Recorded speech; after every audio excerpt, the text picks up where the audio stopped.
atau Ramadan ke 6. Langsung saja to the point. Sofar, sod, fa, ro. Sod, fa, ro. Sod, sofaul qalbi. Ro, fa, fana'un nafsi. Ro, riyadhatun nafsi. Jadi sofar itu terdiri dari 3 huruf. Sod, fa, ro. Jadi bacanya sofar, bukan safar. Bukan safar. Kalau orang Sunda, kalau orang Cirebon mungkin termasuk mengucapkan kalimat sopar itu biasanya apa? Safar. Sapar. Muharram. Sapar.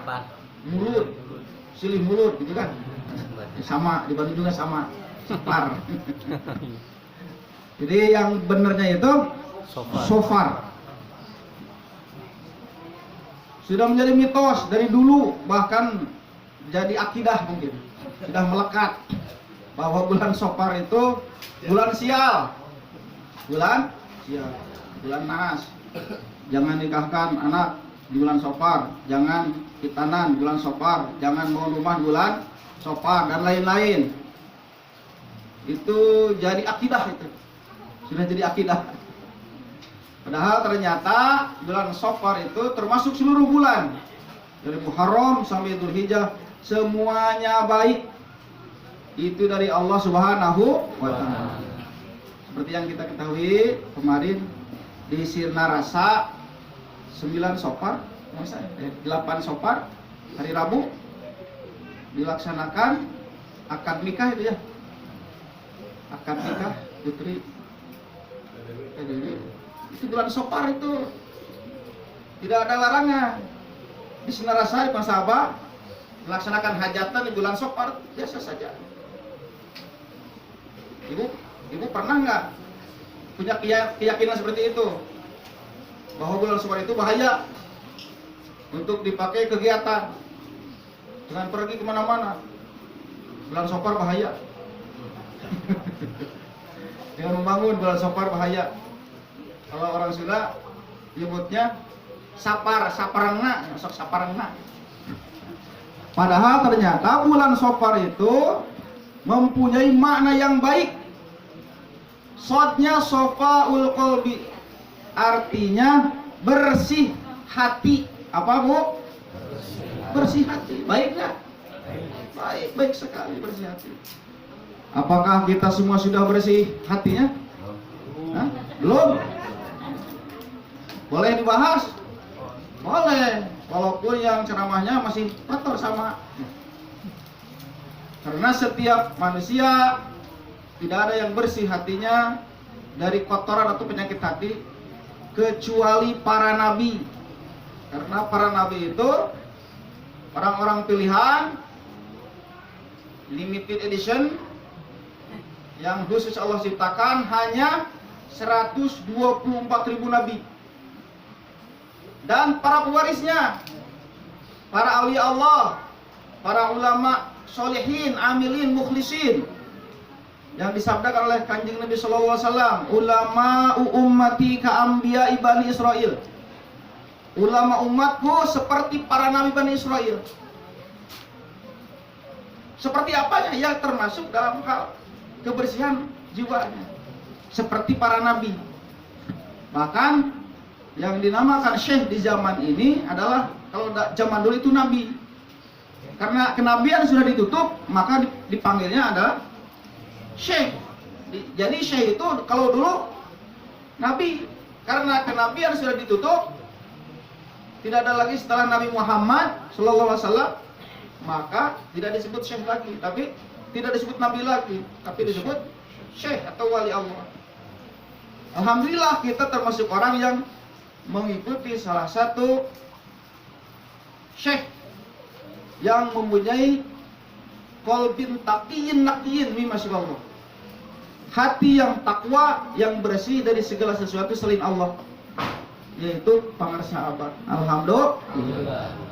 Yakin para sahabat suci hatinya? Yakin. Kalau tidak yakin jangan bertorikoh, pulang saja. Kalau masih bertanya-tanya, benar nggak ya abah itu bersih hatinya? Kalau masih bertanya seperti itu, udah pulang saja. keluar saja taliqohnya. Jadi harus yakin pur, seperti kita yakin pada Allah. Allah ada? Ada. Allah ada? Ada. Yakin? Yakin. Benar? Berapa persen yakinnya? 100. Kalau ada bahasa 1.000.000% atau 1000% harus seperti itu. Misalnya ada di dalam hati, benar nggak ya Allah itu ada? Sudah kufur itu.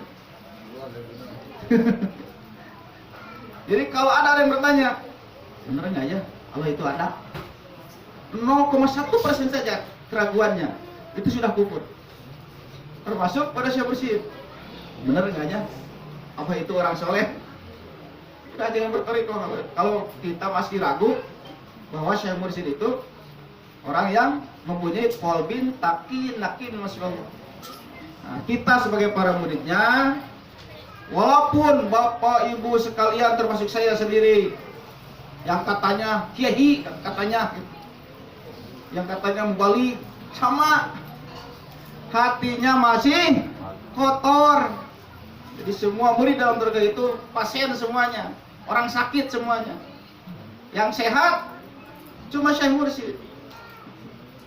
Itu yang bersih hatinya. Siapa yang ngaku bersih hatinya paling suci sekarang, ada nggak di sini? Nggak ada. Kita semua mengakui kekotoran hati kita. Tapi alhamdulillah kita semua dengan menerima talqin dzikir diberikan alat untuk membersihkan hati, yaitu kalimah thayyibah la ilaha illallah. Hadratus Syekh Pengasabah Anong menyampaikan hal kita di tahu sudurnya.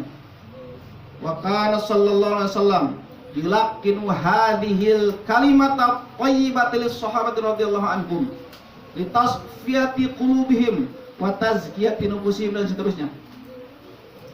Kanjeng Nabi sallallahu alaihi wasallam mentalkinkan kalimah thayyibah ini apa? La ilaha illallah kepada para sahabat radhiyallahu anhum. Apa tujuannya? Yang pertama, litasfiyati qulubihim, membersihkan hatinya. Yang kedua, tazkiyati nufusihim, mensucikan jiwanya. Yang ketiga, wa yusolihim bil hadrati ilahiyah, menyampaikan para sahabat ke hadrat Allah. Dan wassaadatil qudsiyah, dan kebahagiaan yang suci. Bapak Ibu sudah menerima talqin dzikir sudah? Sudah belum? Alhamdulillah. Itu alat itu. Alat pembersih hati. Alat pembersih hati. Kalau kata bahasa lain, tombu hati atau obat hati. Jadi dalam bahasa kita sehari-hari ada istilah sakit hati dan ada istilah apa? Sakit jiwa. Mending sakit hati, mending sakit jiwa. Hah? Enggak, banyak. Dua-duanya enggak. Banyak enggak? Bahaya sakit hati, bahaya sakit jiwa. Padahal sama artinya itu. Jiwa itu hati, hati itu jiwa. Tapi sudah terbiasa kalau kita nyebut sakit jiwa, artinya apa? Gila. Padahal yang gila itu bukan sakit jiwa bahasanya, tapi zawalul akli. Apa? Hilang akal itu gila. Kalau sakit jiwa itu ya kita punya penyakit jiwanya. Apa? Sombong, iri, dengki, apalagi jahil dan lain-lain. Masih ada? Suka ada sifat sombong, suka ada? Kikir suka ada? Apalagi? Ada balikan tenan masalah. Gunungan, tupayaan, balikan, apa itu bahasa Indonesianya? Baperan. Mudah sakit hati. Apalagi?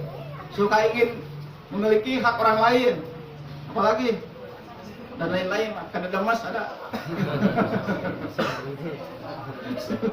Kadadamas apa ya? Hirsun. Banyak penyakit hati, serakah dan lain-lain, banyak sekali penyakit hati. Itu semuanya bisa dibersihkan dengan mendawamkan zikir la ilaha illallah. Kenapa bisa bersih hati dengan zikrullah? Yang pertama, sabda Rasulullah sallallahu alaihi wasallam. Likulli syai'in siqalah wa siqalatul qulub zikrullah. Segala sesuatu ada pembersihnya. Pembersih hati adalah zikrullah. Yang kedua, innal quluba latasda'u kama yasda'u bil hadid wajilauha zikrullah. Sesungguhnya hati itu berkarat seperti besi berkarat. Dengan apa besi bisa kinclong lagi? Dengan apa?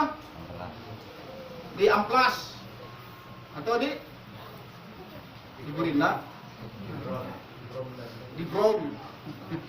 Kalau hati dengan apa? Dengan zikrullah. Kemudian satu lagi hadis Rasulullah SAW. Man qala la ilaha illallah wa maddaha hudimat lahu arba'atu alafi dzanbin minal kabair. Barang siapa yang mengucapkan la ilaha illallah wa maddaha dan membaca la ilaha illallahnya dipanjangkan. Kalau bahasa secara bahasa itu dipanjangkan. La panjang.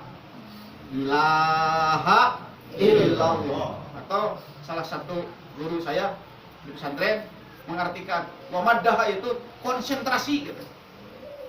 Konsentrasi ketika baca la ilaha illallah seperti yang diajarkan ketika ditalqin.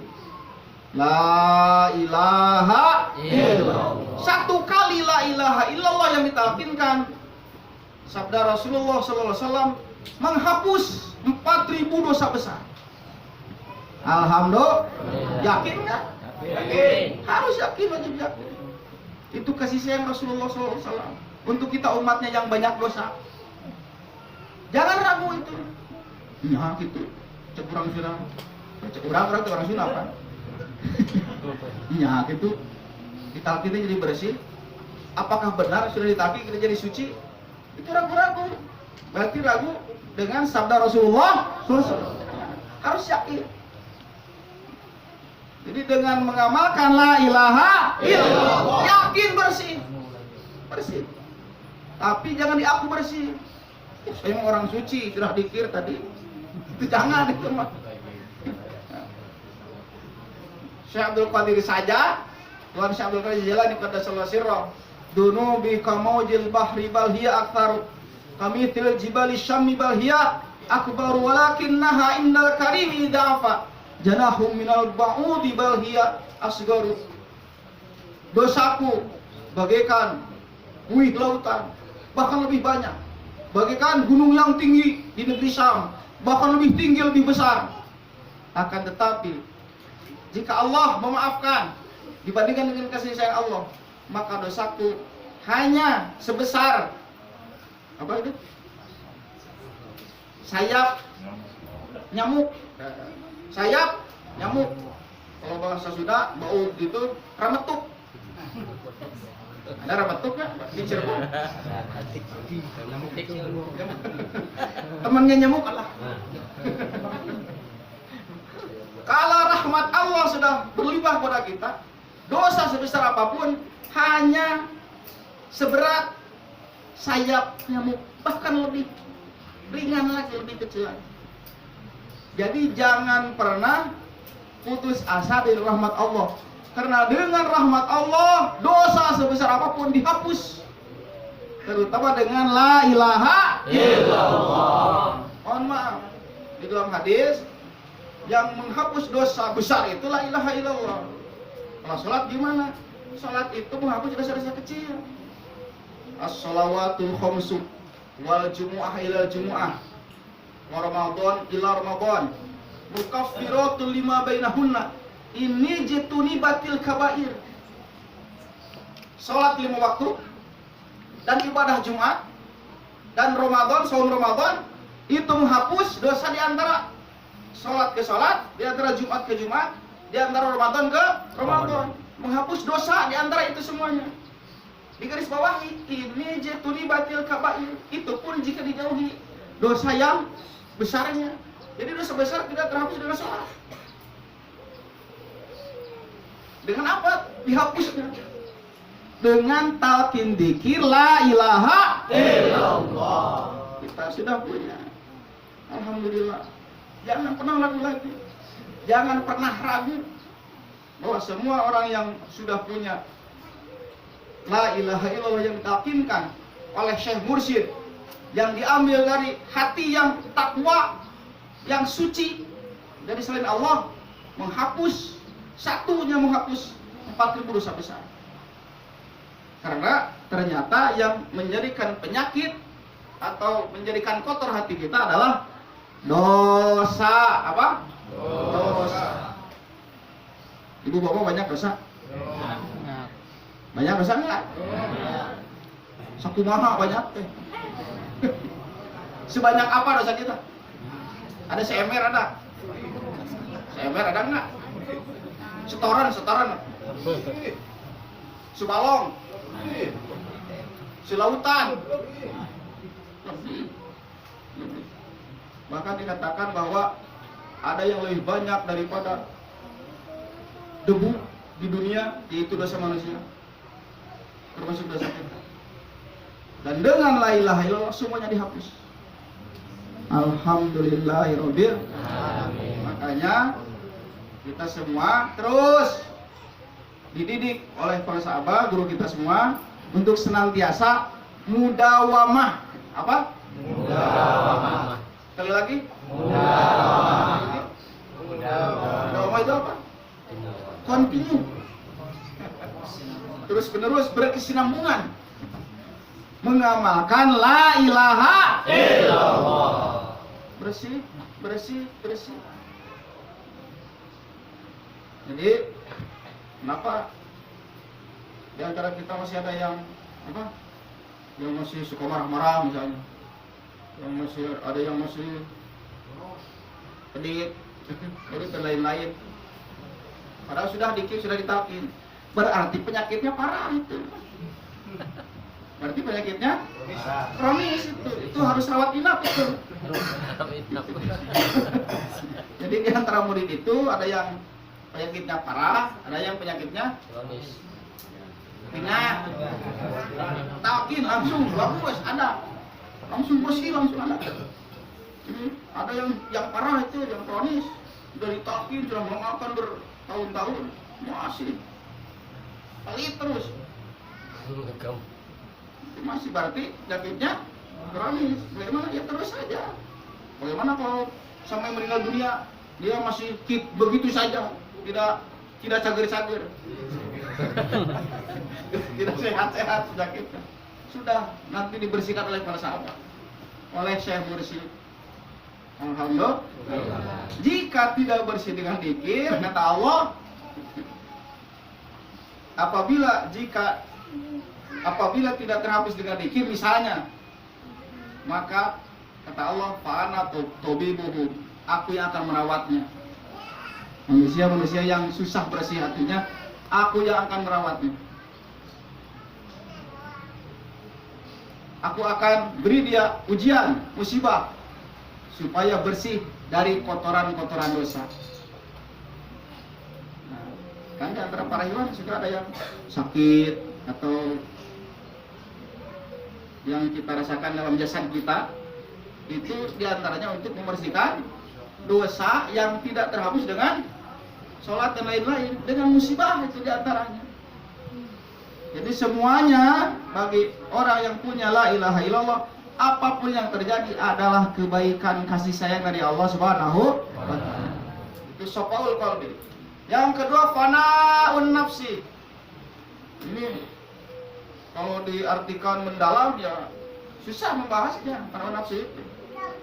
Karena fana'un nafsi artinya lebur jiwa. Tidak ada diri kita, yang ada hanya guru. Tidak ada guru, yang ada hanya Allah. Guru kita merasa tidak ada, yang ada hanya gurunya. Gurunya tidak ada, yang ada hanya gurunya sampai ke Allah Subhanahu wa ta'ala. Bagaimana itu? Kalau level kita juga insya Allah punya fana'un nafsi, tapi sedikit levelnya. Mungkin di antara 100, kalau punya 1 saja sudah bersyukur. Mana diantaranya? Contoh, fanaun nafsi.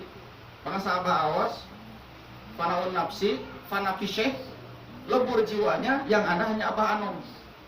Kalau Abah awas tidak pernah nyebut, tidak pernah membahas atau mengagungkan,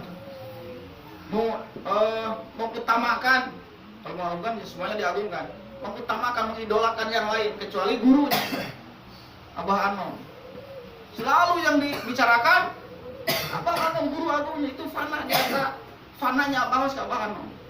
Bahkan kalimat yang sering kita dengar, Abah tidak tahu apa-apa, tidak mau apa-apa, tidak punya apa-apa.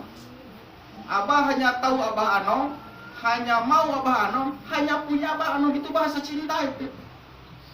Bahasa cinta, bahasa saking cintanya, tidak ada lagi yang aku harapkan. Aku hanya ingin kamu saja. Bukan sorbanmu, bukan batu alimu, bukan jubahmu, tapi dirimu. Kata Abah, pernah kan di Sinarasa menyampaikan seperti itu. Yang para murid sering dikasih, Abah sering mengasih sesuatu ke para murid. Ada yang dikasih pea, ada yang dikasih sorban, ada yang dikasih kunci, batu alit, ada yang dikasih apa lagi? Pakaian, jubah, kitab dan lain-lain. Kata para sahabat, yang benar itu tidak mengharapkan itu semua, yang itu Abahnya yang diinginkan itu, bukan sorbannya, bukan cincinnya, bukan pemberian yang berupa benda itu. Itu juga harus disyukuri, harus dirawat, harus dihormati, disyukuri. Tapi misalnya di antara para ikhwan ada yang tidak pernah dikasih itu merasa apa? Ya apa-apa. Karena yang kita tuju bukan itu, tapi abahnya. Tapi fana fisya. Jadi kehancuran diri yang ada hanya guru. Dan di antara pembuktiannya, nah ini yang penting harus diketahui oleh para ikhwan semuanya. Setiap ikhwan yang sudah menerima talqin dzikir, sudah bertorikoh dengan torikoh ini, torikoh Qadiriyah, Naqsyabandiyah Marsulijalaya, sudah mengaku murid bahwa kita murid para sahabat Awas, maka semua ibadah yang kita lakukan harus mengikuti apa yang dicontohkan oleh guru kita. Itu diantara fana fisyah itu. Jadi fana fisyah itu bukan gila, bukan tidak ingat apa-apa, tapi mengamalkan ibadah kita seperti dicontohkan oleh sahabat. Mungkin di antara para bapak ibu sekalian ada yang masih baru mungkin. Nah, dari sekarang perhatikan ini. Kalau benar kita sudah bertoriko, guru kita persahabat Awas, maka amaliyah kita harus sesuai dengan yang diajarkan oleh para sahabat. Di antaranya ini yang harus diketahui. Jangan jauh-jauh dulu, sholat fardu saja. Apa? Sholat fardu. Perhatikan itu. Bacaan surat di sholat fardu yang 5 waktu itu sudah ditentukan oleh para sahabat. Insya Allah semuanya sudah paham, sudah tahu. Yuk, sama-sama jawab. Sholat zuhur setelah Fatihah, rakaat pertama apa? Apa? Kuliah. Kafirun hafal enggak? Apa enggak? Favorit. Rakaat kedua apa? Al-Ikhlas. Al-Ikhlas. Al-Ikhlas dulu. Jadi duhur itu rakaat pertama kuliah setelah Fatihah. Rakaat kedua, walaupun kita hafal surat yang lain, itu saja. Dari persahabatan seperti itu. Surat Asar rakaat pertama apa? Wal asri. Hafal. Hafal. Masa nggak hafal? Orang Cirebon itu pintar-pintar semuanya. Rakaat kedua apa? Surat Yasin. Tidak semuanya, semuanya ayat. Coba baca sama-sama. Salamun qawlam mir rabbir rahim wamtazul yawma ayyuhal mujrimun. Itu rakaat kedua surat Asar itu bacanya. Yang lain itu saja sudah. saya mau yasin semuanya, jangan. Lama kelamaan. Belum tentu lebih baik. Sudah ikut guru saja. Rakaat kedua sholat asar itu baca itu apa? Salamun qaulam mir rabbil rahim wamtazul yauma ayyuhal. Maghrib rakaat pertama apa? Kuliah lagi, itu kuliah. Favorit itu kuliah. Rakaat kedua Idza jaa surat An-Nasr. Surat Isya rakaat pertama apa? Alam taro. Al-Fil. Rakaat kedua Quraisy, lila fi Quraisy. Itu sudah paham, sudah tahu kan? Banyak yang belum tahu. Jadi salat Isya dari Pangsabah guru kita, rakaat pertama apa? Bacaannya Al-Fil. Alam taro, rakaat kedua Quraisy. Salat subuh rakaat pertama Wadduha. Rakaat kedua Alam Nasro. Dan sholat-sholat suratnya juga sudah ditertibkan, sudah ditentukan. Bacaan surat itu sudah ditentukan semuanya.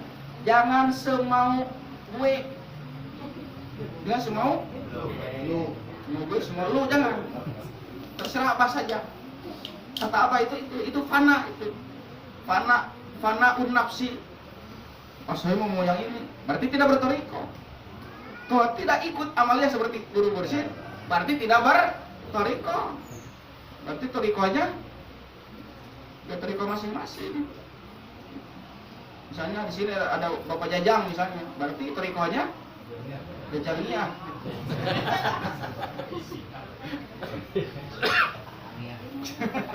Misalnya ada Bapak siapa? Bapak Agus misalnya. Berarti torikonya Usia.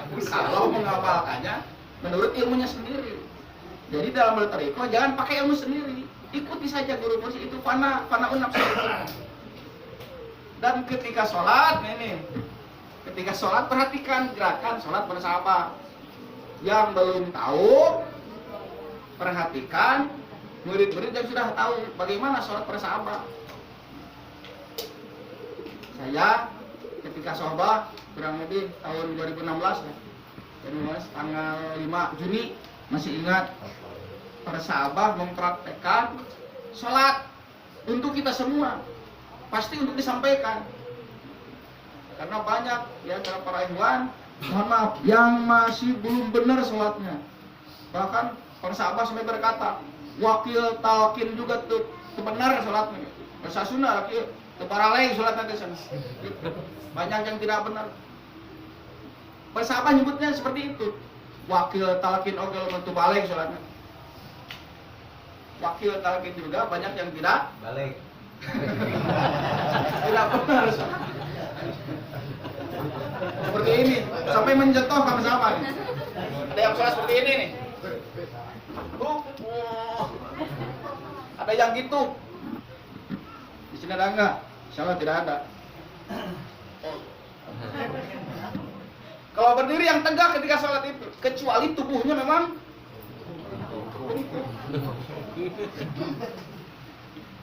jadi saking gusunya sampai berumput, tegak, harus tegak, kecuali tubuhnya memang kudrat gitu.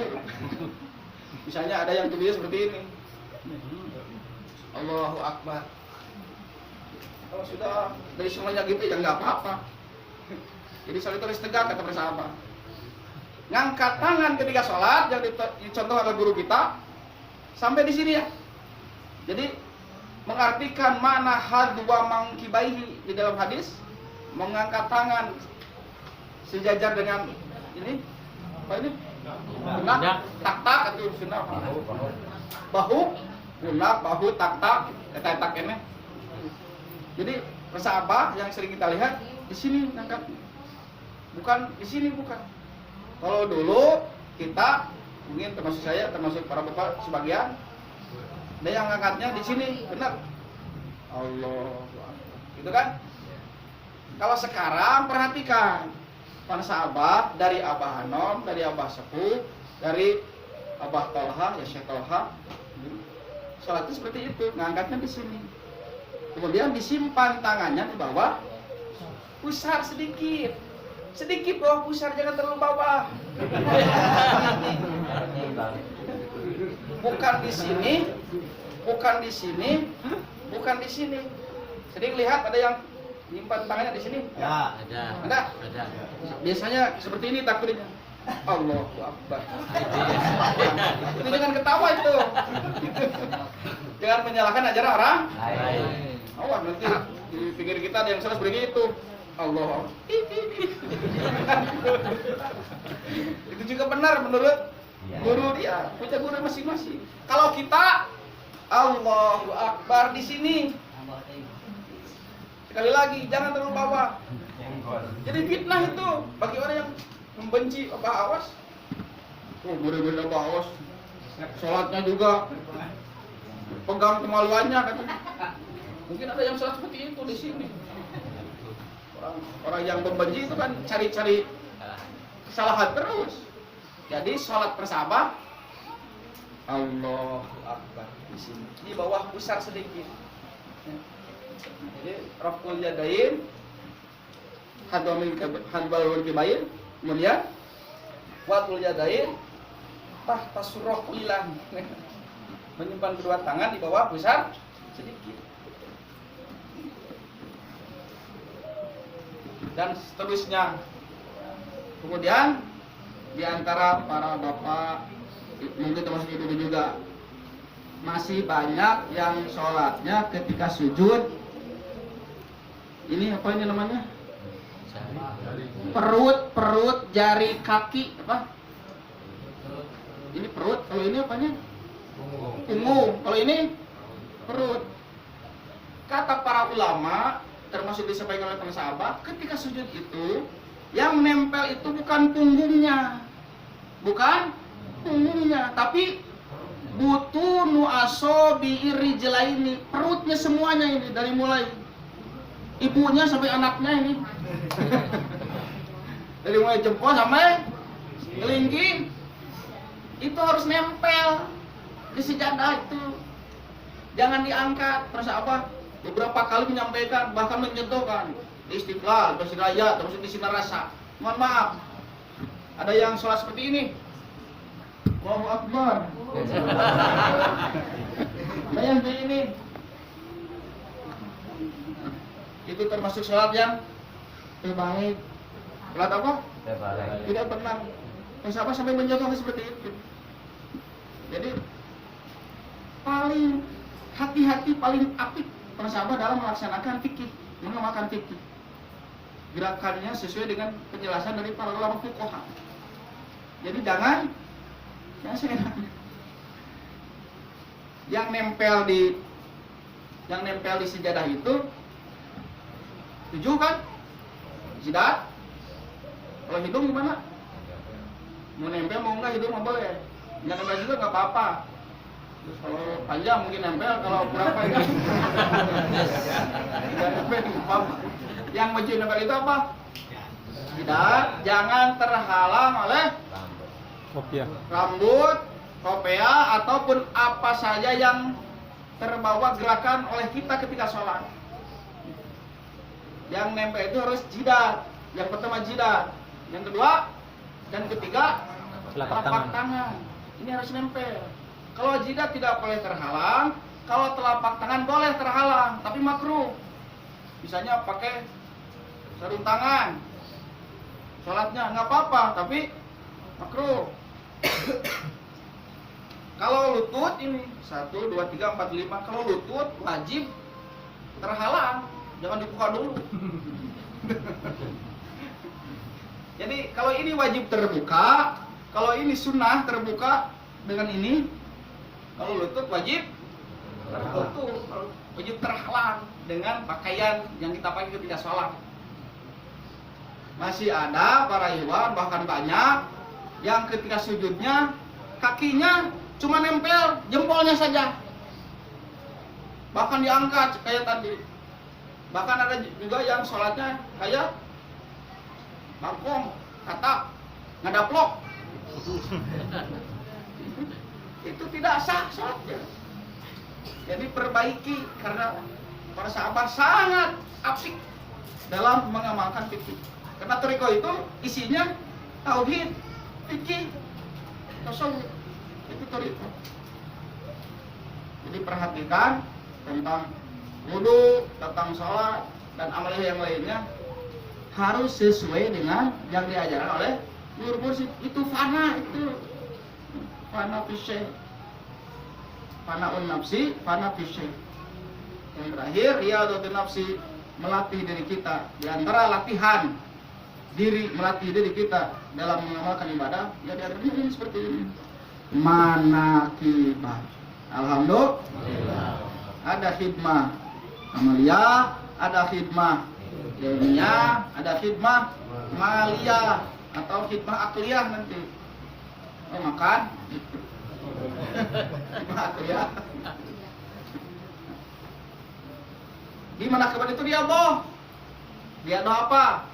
Latihan dia do itu, latihan diam, latihan duduk, latihan pikir, latihan ngantuk, latihan sabar, latihan sedekah, itu dia tuh semuanya di sini. Di dalam amaliyah manakib itu dia boh. Jadi alhamdulillah kita semua dengan mengamalkan turba ini komplit semua ibadah tertib, disusun rapi oleh guru kita, tinggal mengamalkan. Kalau dulu sebelum bertoriko, kalau sholat baca surat apa ya, kalau sholat duha baca surat apa, semau gue. Kalau sekarang harus sesuai dengan yang diajarkan oleh Hadratus Syekh para sahabat. Sudah ada di buku Amaliyah Mursyid yang judul aslinya itu As-Sunanul Mardiyah. Salah satu kitab persahabah yang dirangkum dalam kitab Majmu'atul Rasail adalah As-Sunanul Mardiyah yang diterjemahkan diberi judul Amaliyah Mursyid. Itu jangan disapirakan itu. Jangan disepelekan. Jangan disepelekan, jangan dianggap enteng, berbeda-beda. Amalkan, nyelamat dunia akhirat. Karena kenapa kita harus fana fisyai, fana nafsi, fana fisyai? Karena yang membawa ruh kita nanti Hadratus Syekh persahabah. Hadratus Syekh persahabah yang membawa ruh kita nanti ketika kita melepaskan ruh dari jasad, ketika keluar wajib yakin bukan oleh Israel dicabut, bukan, tapi sudah diserahkan oleh Allah kepada guru kita, guru ruhani kita. Itu testimoni sudah banyak buktinya. Ini khusus dalam ajaran toriko. Kalau di umum, sudah keterlaluan orang toriko, dikutus ke guru. Banyak contoh testimoni di tempat saya di Bandung. Banyak contoh, banyak bukti ketika meninggal dunia yang datang itu siapa? Guru ruhani, bukan Ustadz Aan, bukan. Bukan Pak Haji Muhammad, bukan. Yang datang itu guru ruhani, penanggung jawab ruh kita untuk disampaikan ke hadrat Allah, bukan main-main. Tanpa guru ruhani, ruh kita kemana nanti? Makanya terus panggil persahabatan. Minimal membuktikan cinta itu kan sering menyebut namanya. Assalamualaikum Abah, Assalamualaikum Abah, ila hadratis Sidi Syekh Muhammad Idris. Abah, sebut Abah. Setiap hari seperti orang yang tergila-gila dengan kekasihnya, sebut terus namanya. Karena beliau yang akan membawa ruh kita kepada Allah. Kalau ragu, ya tidak akan datang. Yakinlah. Kalau tidak yakin, jangan bertoriko. Gitu aja.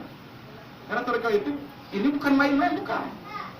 Jadi toriko itu jual beli ruh kepada Allah lewat guru kita dengan la ilaha illallah.